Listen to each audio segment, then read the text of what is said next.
말씀 보도록 하겠습니다. 오늘 우리가 함께 볼 성경의 말씀은 요한복음 6장 15절부터 21절까지의 말씀이 우리가 함께 보고자 하는 본문의 말씀입니다. 요한복음 6장 15절부터 21절의 말씀을 다 찾으신 줄 알고 우리가 함께 6장 21절에 기록된 한 절의 말씀만 봉독하도록 하겠습니다. 봉독합니다. 이에 기뻐서 배로 영접하니 배는 곧 그들이 가려던 땅에 이르렀더라. 아멘. 자, 오늘은 이 요한복음에 기록되어 있는 다섯 번째 기적이 물 위를 걸으시는 예수 그리스도라는 말씀의 제목을 가지고 여러분들과 함께 은혜를 나누도록 하겠습니다. 우리가 지난주에 오병이어의 기적과 물 위를 걸으시는 예수님의 이야기가 들어있는 이 요한복음의 6장의 객관적인 내용들을 여러분들과 이미 함께 살펴보았습니다. 그 전체적인 주제를 토대로 요한 오병이어의 기적을 장시간에 걸쳐 여러분들과 함께 해석하였습니다. 그 오병이어의 기적에 담겨져 있는 이야기는 무엇입니까? 예수 그리스도께서 단순히 배고픈 당신의 백성들의 배를 불리기 위해서 오신 분이 아니시더란 것입니다. 결코 이 오병이어의 기적은 세상의 떡에 관한 그와 같은 상징의 이야기가 아닙니다.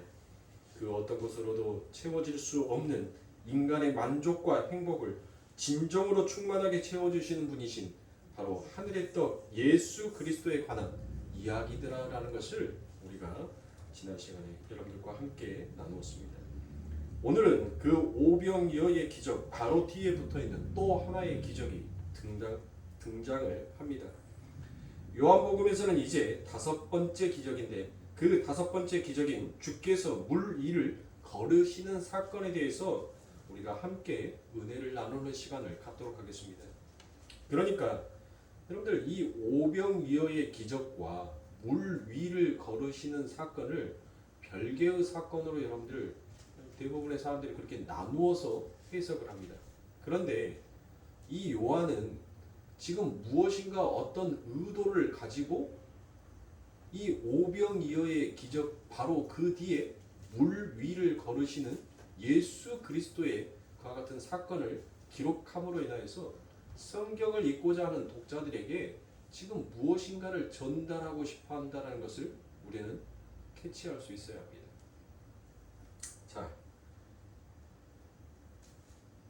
이 주님께서 물 위를 걸으시는 사건은 우리가 잘 알고 있는 공간복음서인 이 3복음서에서 이와 같은 내용들을 기록하고 있음을 알 수 있습니다. 마태복음에서도 물 위를 걸으시는 예수 그리스도와 마가복음에서도 그와 같은 이야기가 등장을 합니다. 그리고 오늘 우리가 함께 보고자 하는 이 요한복음에서도 물 위를 걸으시는 예수 그리스도의 이야기가 등장을 하여 나옴을 알 수 있습니다. 그런데 여러분들 이 공간복음서를 보면 여러분들 어떻습니까? 똑같은 이야기인 것 같은데 무엇인가 각각 그 책마다 다른 이야기들을 하고 있음을 우리가 알 수가 있죠. 굳이 똑같은 이야기를 할 거면 마태복음, 마가복음, 누가복음, 요한복음 이렇게 나눌 필요가 없잖아요. 그냥 공간복음이라고 해서 책을 한 권으로만 만들어버리면 되지 않습니까? 그때 당시에 파피누기아에다가 이 책을 기록한다는 것은 거의 집 한 채 값을 들여서 기록하는 것과 맞먹습니다. 여러분들 보세요. 집 한 채를 살 수 있을 만큼은 그 어마어마한 돈을 들여서 굳이 왜 네 권이라는 이 책을 만들었냔 말이에요. 한 권으로 통합시키면 되지. 그러니까 각 책마다 지금 예수 그리스도가 하시는 그 사역에 대한 바라보는 관점이 각각 다 다르면서 또 전달하고자 싶어하는 내용 또한 다르다는 것을 우리가 알 수 있습니다. 그래서 마태복음과 마가복음에서는 예수님이 육지에 계시다가 풍랑으로 인하여서 두려움에 떨며 고통을 당하는 제자들을 보시고 다가오셔서 거기에 보시다라는 단어가 들어있더라라는 것입니다. 보시다, 다가오셔서 풍랑을 잠잠케 하시는 걸로 그렇게 기록이 되어 있습니다. 그런데 요한복음에서는 큰 바람이 불어 파도가 일어나는 말은 있지만 제자들이 풍랑으로 두려워했다라는 그와 같은 말이 없더라는 것입니다. 예수님께서 풍랑을 잠잠케 하셨다라는 그와 같은 말씀 또한 없습니다. 그러니까 여기서는 예수님이 풍랑을 잠잠케 하시는 것과는 별로 상관이 없더라라는 것을 우리가 추론할 수가 있지요. 자, 오히려 요한복음에서는 그 제자들이 바다 위를 걸어오시는 예수님을 보고 그들이 두려워하였다라고 기록하고 있습니다. 풍랑으로 두려워했던 것이 아니라 오히려 그들이 예수님을 보고 두려워했다라고 기록이 되어 있더라는 것입니다.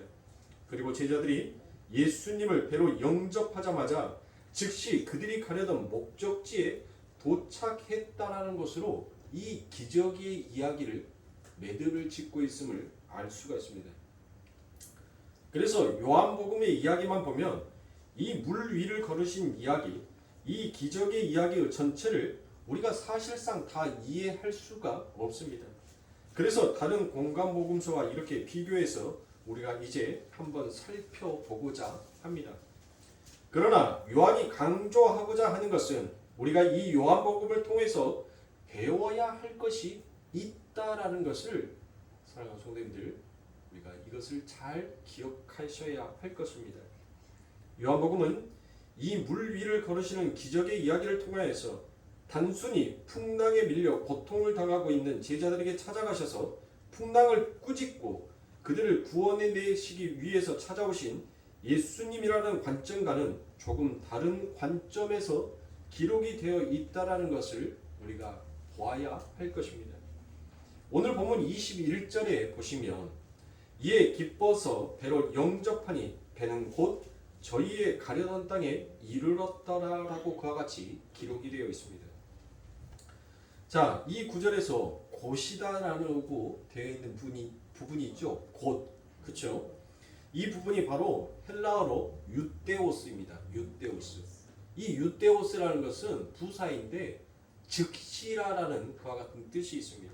그러니까 제자들이 예수님을 배로 영접하는 사건과 그 배와 제자들이 가려던 목적지에 도착하는 일이 무엇했던가요? 동시의 개념으로 지금 기록이 되어 있다는 것을 알 수가 있습니다. 그런데 여러분들 마태복음에는 조금 다른 모습으로 기록이 되어 있습니다. 마태복음 14장 33절에 보니 배에 있는 사람들이 예수께 절하며 가로되 진실로 하나님의 아들이로소이다 하더라. 저희가 자 여기에서는 우리가 오늘 읽었던 요한복음 6장 21절에서는 무엇이 있어요? 즉시죠. 예수님께서 그들이 예수님을 영접하자 즉시로 그들이 원하는 곳에 도착을 합니다. 그런데 이 마태복음 제가 방금 읽어드렸던 14장 33절에서는 한 단계를 걸쳐간단 말이에요. 그쵸? 뭐예요 그게? 자, 저희가 건너가. 그렇죠? 저희가 건너가. 자, 그들이 예수님을 영접했단 말이에요. 예수님을 영접했는데 즉시로 예수님에게 절을 하자 그들이 원하는 목적지인 곳에 즉시로 도착한 것이 아니라 거기에 건너가라는 그와 같은 한 단계가 있더라라는 것입니다. 자, 마가복음에서는 또 어떻게 기록되어 있는지 한번 보시기 바랍니다. 마가복음 6장 51절부터 53절의 말씀입니다. 배에 올라 저희에게 가시니 바람이 그치는지라 제자들이 마음이 심히 놀라니 이는 저희가 그 떡 떼시던 일을 깨닫지 못하고 도리어 그 마음이 둔하여졌음이로라. 건너가 게네사렛 땅에 이르러 대고라고 그와 같이 얘기를 하죠.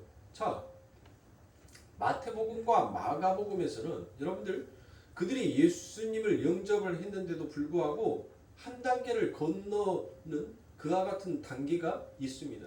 그런데 요한복음에서는 그들이 영접하자 그들이 원하는 목적지에 즉시로 도착한다라는 것을 우리가 볼 수가 있죠. 그러니까 지금 이 마태복음과 마가복음과 이 요한복음 이 3복음서에서는 지금 각각 다른 모습에 그려져 있는 예수 그리스도를 말하고 있는 것입니다. 자, 마태복음이나 마가복음에는 즉시라는 말이 없습니다. 이 두 복음서에서는 예수님이 배에 오르시고 바다를 잠잠케 하신 후에도 그들의 배를 타고 바다를 건너가는 모습이 그 안에 그대로 못 되어 있어요. 삽입이 되어 있죠. 그런데 요한만은 아주 의도적인 것을 가지고 제자들이 예수님이 그 배로 오심을 보고 영접하자 즉시 그들이 가려던 땅에 이르렀다라고 이런 표현을 쓰거나 영접 등이라는 이와 같은 상징적인 표현을 가져다가 동원하여 사용하고 있는 것을 우리가 볼 수 있습니다. 그러니까 무슨 이야기를 하는지 여러분들 대충 짐작이 가시지 않습니까? 이러한 차이는 사복음서가 예수님의 생애를 가지고 그리고 예수님의 생애 동안에 일어났던 사건들을 가지고 각각 다른 대주제 하에 다른 메시지를 전하고 있는 책이기 때문에 보이는 차이가 있더라라는 것입니다. 자, 지금 우리가 확인한 이러한 차이들을 종합하여 볼 때 마태복음에서는 여러분들 무엇을 얘기하고 있어요? 바다를 걸어오시고 풍랑을 잠잠케 하시는 그런 그림을 통하여서 하나님의 아들이신 예수님은 하나님의 아들이시다라는 그와 같은 사실들을 지금 독자들에게 인식시키기 위해서 예수님의 능력과 제자들의 공포에다가 초점을 두고 기록하였더라라는 것입니다. 거기에서는 예수님의 능력, 폭풍아 잠잠해라, 그리고 제자들이 두려워했다라는 그런 표현들이 그 안에 속하여 들어가 있기 때문입니다.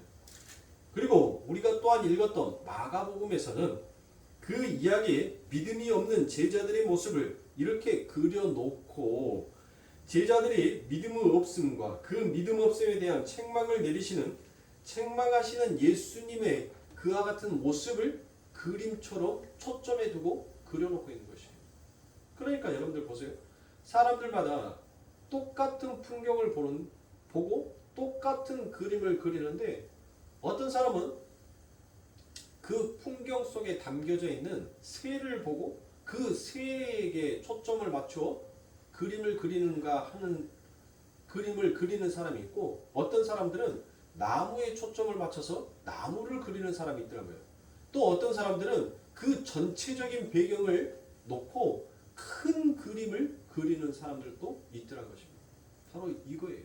지금 마태복음에서 마태가, 마가가, 그 다음에 요한이 각각 지금 예수님을 그리고 있는데 그 그림의 초점이 그들의 보여지는 믿음의 척도에 따라서 달리 해석을 하고 있더라라는 것입니다. 자, 반면에 요한은 제자들이 예수님을 기쁨으로 영접하고 예수님과 함께 한 배가 가려던 곳에 즉시 도착했다라는 이런 표현과 이런 그림들을 통해서 우리가 가려고 하는 곳에 도착할 수 있는 유일한 길은 우리의 행복과 만족의 유일한 길은 오직 바로 예수 그리스도 한 분밖에 없다라는 그와 같은 사실을 지금 요한은 부각시켜서 말하고 싶은 거예요. 그러니까 즉 여러분들 이 요한은 아주 철두철미한 사람이다라고 얘기를 했죠. 이 요한은 지금 무슨 이야기를 하는 거예요?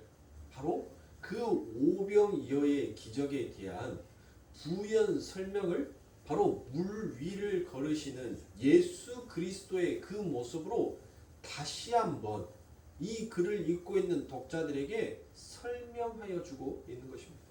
그러면 사랑하는 성도님들, 오병이어의 기적에서 예수 그리스도께서 이 땅에서 기적을 일으키셨을 때 여러분들 그 모습을 한번 보시라고요. 그 모습. 많은 사람들이 여러분들 예수 그리스도로 인하여서 세상의 떡으로 그들이 이제 부유하고 풍족한 삶을 살 것이다라고 생각을 했습니다. 그런데 예수 그리스도께서는 내가 세상의 떡을 주려고 온 자가 아니다라고 얘기하십니다. 나는 하늘의 떡, 너희 조상들이 한 번도 먹어보지 못한 그 하늘의 떡을 너희들에게 주고자 싶어서 온 자다라고 그와 같이 말씀하시더라고요. 그래서 그곳에서 무엇합니까? 그 예수 그리스도를 기쁨으로 영접하는 자와 그 예수 그리스도께서 더 이상 내가 너희들에게 떡을 주지 아니하겠다라는 그와 같은 단호한 예수님의 말씀 앞에 예수님을 등지고 떠나가는 자들의 모습을 지금 다시 한번 보여주는 거예요. 다시 한번 설명해 주는 거예요. 근데 그것이 우리의 힘으로 되는 것이 결코 아니었더라는 것입니다. 우리의 노력으로, 우리의 열심으로, 우리의 믿음이 가꾸어지는 것이 결코 아니더라는 것을 지금 알고 있는 거죠. 그러니까 전부 다 예수님을 그리스도로 왕으로 섬기고 싶어 하지만 그들은 마음속에서 진정 그들이 예수님을 하나님의 아들로 인정하고 영접하면서 이 땅의 것이 아닌 하늘의 것을 구하기 위한 그와 같은 예수님을 그들이 원하는 자와 예수님의 일, 그냥 보여지는 그 기적을 쫓아서 이 땅의 풍족함을 이루고 싶어하는 자들과 지금 구별지어서 이야기하고 있는 것입니다. 따라서 오늘 우리가 함께 공부할 요한복음의 물 위를 거느는 사건은 우리가 지난 시간에 공부한 오병이어의 사건과 지금 같은 이야기를 하고 있다라고 여러분들 생각하시면 됩니다. 요한이 이 5번째 기적을 통해서 주님은 우리에게 우리가 영원히 지내게 될 목적지인 영생의 나라를 주러 오신 분이지 우리의 자랑이나 세상의 떡을 주려 오신 분이 결코 아니다라는 것을 다시 한번 더 확인시켜서 말하여주고 있는 것입니다. 그렇게 주님께서 물 위를 걸으시는 사건과 오병이어의 기적이 같은 메시지를 담고 있다는 그 증거가 우리가 조금 전에 읽었던 마가복음 6장에서 그와 같은 내용이 나옵니다. 마가복음 6장 52절에 보면 이는 저희가 떡 떼시던 일을 깨닫지 못하고 도리어 그 마음이 둔하여졌음이라라고 그와 같이 얘기를 합니다. 그렇죠? 그러니까 이 제자들이 못했다는 거예요. 예수 그리스도께서 그 오병이어의 기적을 일으킨 그 사건에 대해서 그들이 정확한 이해가 없었다는 것입니다. 왜 예수님께서 그와 같이 그 많은 군중들을 모아다가 그들에게 떡을 떼주시면서 그들에게 축사하시고 그와 같은 일들을 행하시었는지 제자들이 알지 못하였다는 거예요. 그러니까 보세요. 우리의 지혜로, 우리의 열심으로, 우리의 총명함으로 결코 하나님의 것을 무스테리오, 그 비밀에 가려져 있는 것을 우리는 결코 깨달을 수 있는 자가 아니다는 거예요. 우리는 우매한 자요. 우리는 무지한 자다라는 것을 성경은 지금 밝히고 있지 않습니까? 우리가 알고 있는 성경의 모든 지식은 여러분들 다 뭐예요? 한낱 배설물과 같은 거예요. 한낱 배설물. 지금 그것을 말씀하고 있는 것입니다. 성경은 오직 예수 그리스도의 지혜로 우리들에게 기록되어졌고 읽혀지게 하고 있다는 것을 설명하고 있는 것입니다. 이렇게 주님께서 물 위를 걸으시는 사건도 역시 오병이어의 기적과 마찬가지로 구원은 예수 그리스도의 십자가의 은혜로 말미암은 것이다. 그리고 우리의 참 행복과 참 만족은 오직 예수 그리스도의 십자가로만 이루어질 수 있다라는 복음의 이야기를 지금 하고 있는 것입니다. 주님께서 오병이어의 사건으로 많은 이들이 당신을 쫓아오자 예수님께서 무엇 하셨다라고 얘기합니까? 여러분들 보세요. 오병이어의 사건을 그들이 들었죠. 그리고 난 다음에 그들이 예수님을 무엇하기 위해서 따라왔습니까? 15절에 보니까 그들이 예수님을 왕으로 섬기기 위하여서 왔다라고 얘기해요. 그러니까 여러분들 보세요. 예수님의 소문이 이 유다의 모든 자들에게 이제 익히 퍼져 있단 말이에요. 즉 인기가 어디까지 올라간 거예요? 최상까지 올라갔죠. 인기가 절정에 이르렀단 말이에요. 전부 다 다윗의 조상, 우리가 그렇게 기다렸던 모세와 같은 선지자, 다윗과 같은 왕, 그와 같이 모든 사람들이 그 입에서 칭찬과 친송을 하는 인기가 최상에 오르는 예수 그리스도였습니다. 그런데 예수님 그리스도께서는 그들의 그 마음을 읽으시고 오히려 그들과 함께 즐거워하고 기뻐하시는 것이 아니라 오히려 그들을 피하여서 도망가셨다라는 것을 말씀을 하고 계십니다. 요한복음 6장 15절입니다. 그러므로 예수께서 저희가 와서 자기를 억지로 잡아 임금 삼으려는 줄을 아시고 다시 혼자 산으로 떠나시니라라고 이와 같이 말씀합니다. 여러분들 이 요한복음 6장 15절 이 구절은 참으로 중요한 구절입니다. 왜 주님은 주님을 쫓아오는 그와 같은 사람들을 기뻐서 품에 안아주시는 것이 아니라 오히려 그들을 통하여서 피해버리셨던 것입니까? 왜 피하셨다는 거예요? 제가 설명을 드렸죠. 네. 우리가 15절은 이미 설명하고 여기까지 넘어왔으니까. 여러분들 보세요. 우리는 우리의 인기가 절정이 되면 오히려 그곳에서 자기를 알아주고 자기의 이름의 영광을 위하여서 여러분들 그곳에 머물기를 우리는 더 원하죠. 그런데 예수님은 도망가셨어요. 왜 도망가셨습니까? 그들이 진짜 나를 하나님의 아들로 영접한 것이 아니라 그 유대인들이 가지고 있는 민족 사상을 가지고 그들은 무엇하고 싶어 했던가요? 예수님의 그 힘을 빌려서 자신들이 이제 다스리고 정복하면서 모든 것들을 누리는 자로 살고 싶어 했던 그와 같은 모습을 예수님께서 아셨던 것입니다. 그래서 예수님께서 무엇 하셨어요? 산으로 도망가셔서 예수님께서 뭐 했어요? 나 잡아봐라, 나 찾아봐라 하고 나무 뒤에 숨었습니까? 뭐 했다라고요? 15절에서 산으로 올라가셔서 뭐 하셨다라고 하죠? 예수님께서 산에 올라가셔서 뭘 하셨단 말이에요? 뭐 했어요? 그래요, 기도를 하셨단 말이에요. 기도. 자, 이 예수님께서 산에 도망을 가셔서 기도하시기 위해 이 산에 도망가셨던 이와 같은 내용을 마태복음도 똑같은 이야기를 하는 곳이 있습니다. 마태복음 14장 22절부터 23절입니다. 예수께서 즉시 제자들을 재촉하사 자기가 무리를 보내는 동안에 배를 타고 앞서 건너편으로 가게 하시고 무리를 보내신 후에 기도하러 따로 산에 올라가시다. 저물매 거기 혼자 계시더니라고 그와 같이 얘기합니다. 자, 주님은 그냥 그들을 피해 올라간 것이 결코 아니더란 것입니다. 기도를 하러 산으로 도망가신 것입니다. 그러면 주님이 거기에서 무슨 기도를 하셨을까요, 여러분? 여러분들 한번 이 부분들을 잘 생각해 보시고.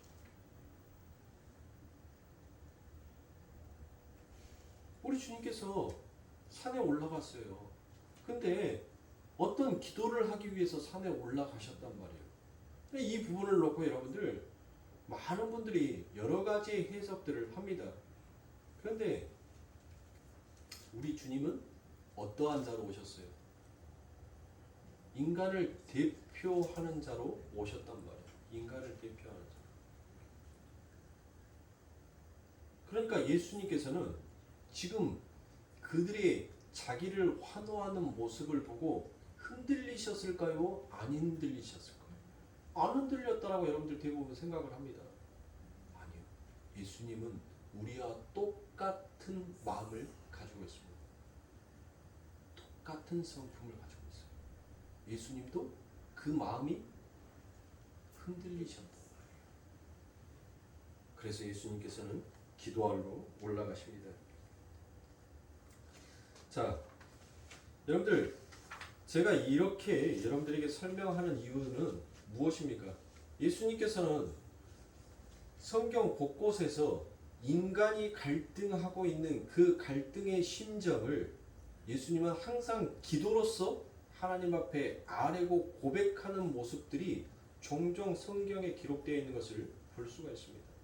즉, 지금 이 예수님께서 산으로 기도하러 가셨다는 것은 여러분들 그냥 그래 예수님께서는 하나님의 아들이시기 때문에 그래서 그냥 그런 모든 것들 세상의 모든 것들을 그냥 버려버리시고 그냥 하나님 앞에 기도하러 가셨는가 보다라고 우리가 그렇게 쉽게 생각하고 쉽게 단정 지어 버린단 말이에요.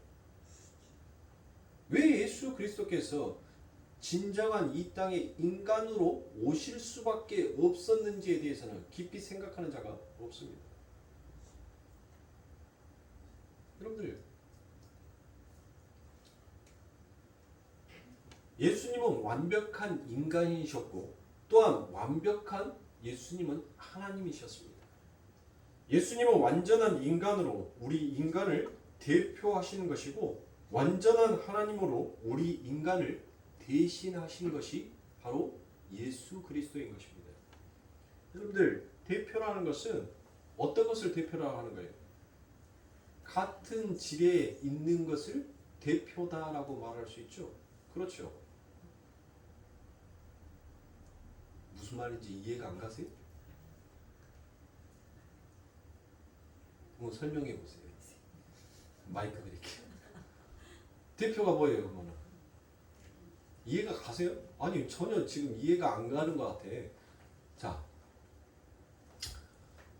원숭이의 대표는 여러분들 누가 돼야 돼요? 개미가 돼야 돼요? 개미가 원숭이의 대표가 될 수 있습니까?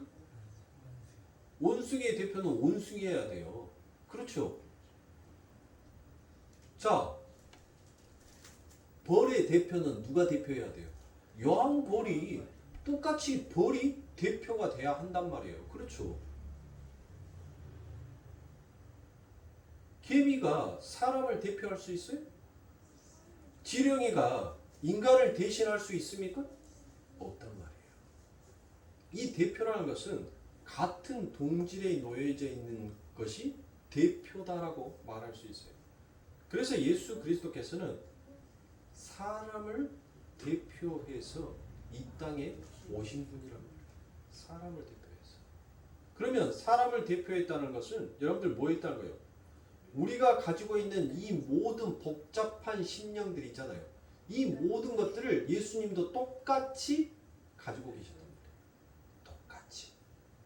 우리가 똑같이. 배고프면 배고프고, 잠오면 자고 싶고, 외로우면 외롭다라고 말하시는 거예요. 똑같단 말이에요. 똑같아.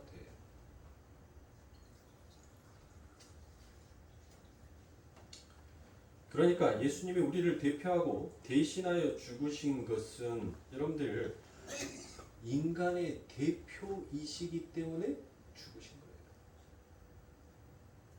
여러분들, 지렁이가 인간을 대신하여서 죽었으면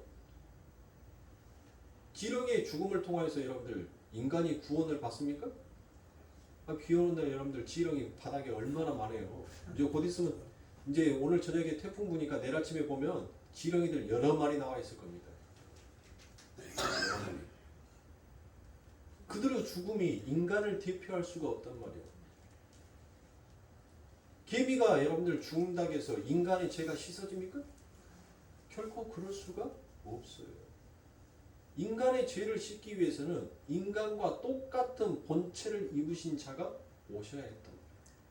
그래서 그 예수 그리스도께서 인간의 똑같은 모습을 가지시고 이 땅에 오신 것입니다. 그래서 빌립보서 2장 6절에서 무엇을 얘기합니까? 그는 근본 하나님의 본체이셨으나 자기를 비워 종의 형체를 가지시고 라고 그와 같이 말씀하시죠. 자, 그게 바로 신성을 사용하지 아니하셨다는 말씀입니다. 그러니까 신성을 아예 놓고 내려온 것이 아니라 그분은 하나님이신데 신성을 사용 안 하셨더라라는 것입니다. 주님은 하나님이셨음에도 불구하고 자기를 증명하거나 자기의 유익을 위해서 당신의 신성을 조금도 사용하지 아니하셨더라라는 것입니다. 심지어 당신이 일으킨 기적조차도 당신께 임한 세례를 받으시고 올라오실 때 비둘기 같은 성령이 임하셨지 아니합니까? 자기에게 임한 그 성령의 능력을 힘입어 아버지의 힘을 힘입어 행하신 것이지 결코 자신 스스로가 자신의 힘을 발휘해서 이루어내신 기적들이 없더란 것입니다. 그래서 요한복음 14장 10절에서 나는 아버지 안에 있고 아버지는 내 안에 계시는 것을 내가 믿지 아니하느냐. 내가 너희에게 이르는 말이 스스로 하는 것이 아니라. 자, 누가 시켰다는 거예요? 아버지가 시키는 말만 했다는 것이에요. 그래서 아버지께서 내 안에 계셔 그 일을 하시는 것이라 라고 그와 같이 얘기합니다. 그러니까 예수 그리스도께서는 당신 안에 그와 같은 무한한 잠재의 능력이 있음에도 불구하고 그 능력을 전혀 발휘하지 아니하셨다는 것이에요. 자, 이처럼 예수님께서는 철저한 인간이 되셔서 이 땅에 오실 수밖에 없으셨습니다. 그래서 예수 그리스도께서도 지금 우리가 방금 읽었던 그 요한복음 6장의 15절에서 그들이 무엇했어요? 예수님을 왕처럼 모시고 싶었던 거예요. 즉 이것은 무엇이에요? 아담과 하와가 하나님 앞에 범죄한 그 범죄에 대한 그리고 그 범죄로 인하여서 하나님으로부터 그들이 어떠한 저주를 받게 되었는지 그리고 그 저주를 어떻게 씻음을 받게 되는지 그리고 그 씻음을 통하여서 너희들이 어떻게 구원에 이르는지 이 부분을 요한은 지금 그 한 구절 안에다가 철저하게 다 집어넣어 설명을 하고 있는 것입니다. 그 설명을 물 위를 걸으시는 그와 같은 예수 그리스도의 모습으로 표현하고 있는 거예요. 어떤 누구도 간에 여러분들 물 위를 걸어 오시는 그와 같은 선지자가 있었어요, 없었어요? 없었다. 자연의 법칙을 그 자연의 법칙을 능히 이겨낼 수 있는 자가 아무도 없었던 것입니다. 오직 그것은 바로 육신의 몸을 갖고 이 땅에 오신 예수 그리스도가 진정한 하나님의 아들이었다라는 사실을 또 하나의 그림으로 증명하여 보여주고 나타내신 것입니다. 그러므로 모든 인간들이 전부 다 못한 거예요. 다 자기가 왕이 되고 싶어하는 거예요. 자기를 칭찬해주고 자기를 높이 축혀 세워지는 것에서 어느 누구도 인간은 그 안에서 벗어나고자 싶어하는 자가 없습니다. 그러나 예수 그리스도께서는 그곳을 벗어났다는 것입니다. 그것이 바로 자신의 삶 가운데 무엇을 주지 못하니까 영생을 줄 수 없다라는 것을 예수 그리스도께서 아신 것입니다. 그래서 예수 그리스도께서는 기도하러 산으로 올라가셨다. 그 산에 가셔서 예수님께서 무슨 기도의 내용을 말씀하셨는지에 대해서는 기록된 바가 없으니까 우리는 알 수가 없죠. 그러나 예수님께서는 분명 기도하셨을 겁니다. 아버지, 저들이 나를 처음으로 이렇게 환영해주고 그들이 나를 왕으로 인정해주고 그리고 나를 다윗의 조상으로 다윗의 왕으로 모세와 같은 선지자로 하나님 나를 그렇게 불러주니까 하나님 내 마음이 잠시 기뻤어요. 내 마음이 잠시 흔들렸습니다. 그러나 하나님 내가 결코 이것을 이루기 위해서 이것을 하기 위해서 온 자가 아니다라는 것을 하나님 다시 내 마음을 붙들고 아버지 하나님께서 내게 시키신 일을 하는 자가 되게 하여 주시옵소서라고 예수님은 아마 그와 같은 기도를 하셨을 것입니다. 그리고 여전히 우매하고 여전히 예수 그리스도 그 하늘의 비밀로 오신 예수 그리스도가 어떠한 분인지 알아차리지 못하는 그들에게 예수님께서는 그 아버지 하나님의 옷자락으로 그들을 덮으시고 그들과 함께 어디로? 바로 영생의 나라로 아버지의 나라로 그 예수와 함께 즉시로 도착할 수 있게끔 하여 주셨다는 그 이야기가 바로 이 요한복음 6장에 우리가 읽었던 물 위를 걸으시는 이 사건 안에 전부 다 담겨져 있는 것입니다. 바로 지금 요한은 그 이야기를 하고 있는 거예요. 인간의 너희의 노력과 너희의 힘으로는 결코 아버지 하나님의 나라를 볼 수 있는 자가 없더라라는 것을 설명하고 있는 것입니다. 오직 길이요 진리요 생명이 되신 예수 그리스도만이 너희를 영생의 나라, 아버지의 하나님의 나라로 너희들을 초대할 수 있다는 것을 다시 한번 말씀합니다. 우리는 여전히 오늘도 우리 인생의 배에서 여러분들 못합니까? 그 예수 그리스도께서 우리 인생의 배에 올라타셨음에도 불구하고 우리는 그 예수님께서 우리 인생의 배 위에 올라오셔서 무엇을 하시는 분인지를 알지 못하였다. 그러나 내 안에 있는 그 성령이 그 예수를 못하게 합니까? 기뻐 영접하게 하다는 것입니다. 그렇게 예수 그리스도를 기뻐 영접하게 하자 그 아버지 하나님의 나라를 향하여서, 즉 땅의 것이 아닌 세상의 것이 아닌 그 하늘의 것을 향하여서 가는 자가 되더란 것입니다. 누구와 함께? 예수와 함께, 성령과 함께 그렇게 가더란 것입니다. 바로 그 일을 이루시고 그 일을 완성하시기 위하여서 예수 그리스도께서 이 땅에 오신 것이에요. 그래서 그 모든 일들을 예수님께서 우리들에게 뭐 하여 주십니까? 전가시켜 주시죠. 내가 한 것이 아니라 바로 너희가 하였다라고 그와 같이 전가하여 주시더라는 것입니다. 그러므로 사랑하는 성도님들, 우리도 이 세상을 살아가면서 여러분들 그렇게 흔들릴 때가 있어요. 나의 인기가 절정에 달할 때가 있습니다. 내 마음이 세상을 향하여서 여러분들 세상에서 내 인기가 나의 유익이 더욱더 높아지기를 바라는 그와 같을 때가 있을 거란 말이에요. 그때 여러분들은 무엇 하셔야 됩니까? 기도하셔야 되는 거예요. 예수님께서 그 무리들을 잠시 뒤로 하고 기도하셨던 것처럼 여러분들 기도하는 자가 되어야 한다는 것입니다. 그러므로 사랑하는 성도님들, 여러분들이 어느 곳에 어디에 있든지 간에 항상 우리는 기도로 모든 삶을 시작하고 기도로 모든 삶을 끝마쳐야 할 줄 믿습니다. 그것이 우리의 삶인 거예요. 그 기도 속에서 오직 예수 그리스도를 기뻐 영접할 수 있는 그와 같은 힘이 주어지게 되는 것입니다. 우리의 노력으로 되는 것이 결코 아님을 다시 한번 여러분들에게 설명드립니다. 세상에 있다간 여러분들을 배고프게 합니다. 세상에 있다간 여러분들을 힘들게 합니다. 그러나 예수 그리스도의 때는 여러분들을 평안 가운데 인도하여 주실 것입니다. 그러므로 사랑하는 성도님들, 내일 아침 새벽 기도 때 카눈에게 아무리 여러분들이 잔잔해라 라고 말해봤자 카눈은 꿈쩍도 안 합니다.